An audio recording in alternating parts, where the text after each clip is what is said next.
Hello, everyone, and welcome to day 15 of our 21-day DAX challenge. Today, we are looking at a combination of time and customer analysis. The question is, which customer has placed the most number of orders in a single month? Now, this is a perfect if you want to detect the spikes in activity from customer. Okay, so let's solve it in the cleanest way possible.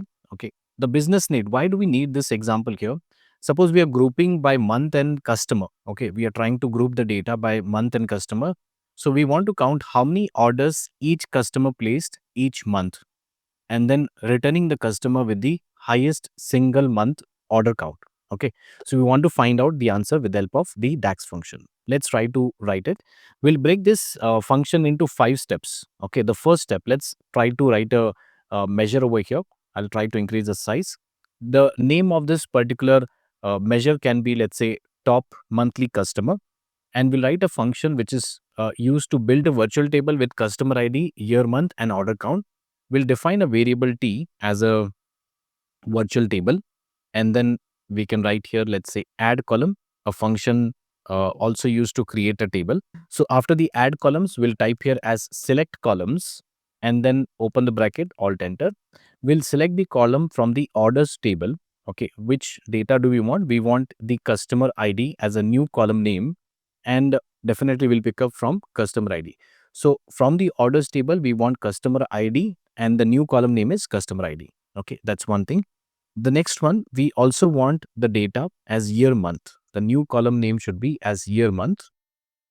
And we want here, let's say, order date. Okay, we'll pick up the option as order date and we'll close the bracket. So we want the data, let's say, year, okay, of order date, and we want to multiply by 100 plus month of the order date and then close the bracket.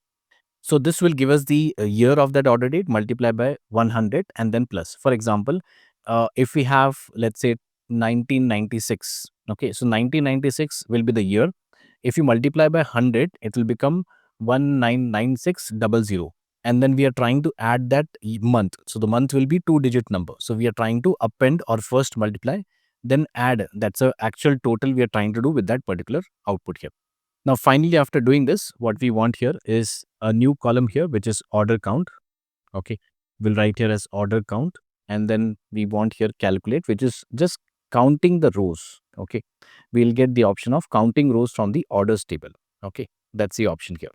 So what we have got from this data right now, we got a table number one, which has customer ID. Okay, let me show you that one. We have a customer ID, we have a year, month, and we have a order count. Okay, these are 3 columns which we have got with the virtual table.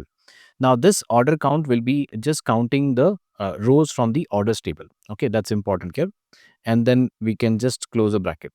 Now this was the first step. The second step is we want to find out the max order count.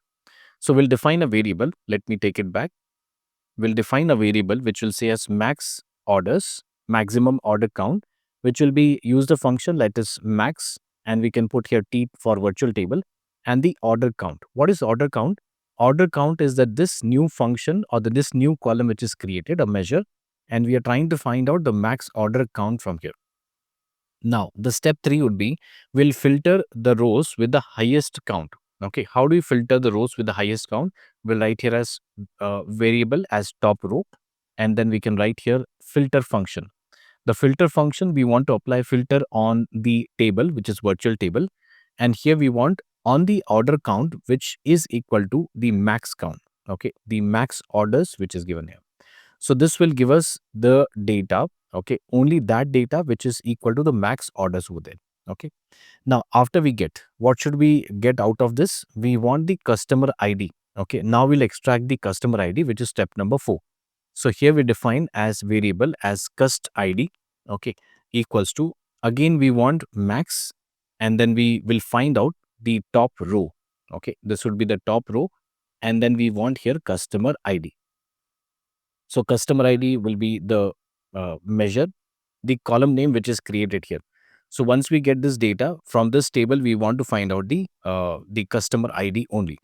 Now, once we get the customer ID, the last step would be we just want customer name. Okay, so we got customer ID, and now we can apply the lookup value. Okay, so here we do a lookup value. That's a kind of VLOOKUP for Excel users. We want here the company name. Okay, instead of customer name, we have company name, and also we want the with the help of customer ID. But which should match with the customer ID? This is the cust ID. The cust ID is something which we have created here. We got the output as cust ID. We are trying to find out same cust ID, match with the customer ID, and then get the company name as an output. So now once we press enter, the function is ready. And if you see top monthly customer, so when we drag and drop over here, we get the output as who is the top monthly customer whose orders we have received the maximum. Okay, we can find out, and that's the answer is Warren Buffett here. So this was the final output, and we can use it somewhere that this particular month this person has given the highest output. So use this when you want to find out the find out spot customer with the maximum orders. Okay, or you want to find out the peak engagement by this customer. Okay, or you want to find out your most active client that particular month. Okay, so this way you can get the output with the help of this case study. So and that's all for day 15. Tomorrow in day 16, we'll shift focus to employee and answer that which employee had the highest average order value. Okay, a great way to track individual performance. And I'll see you in the next video.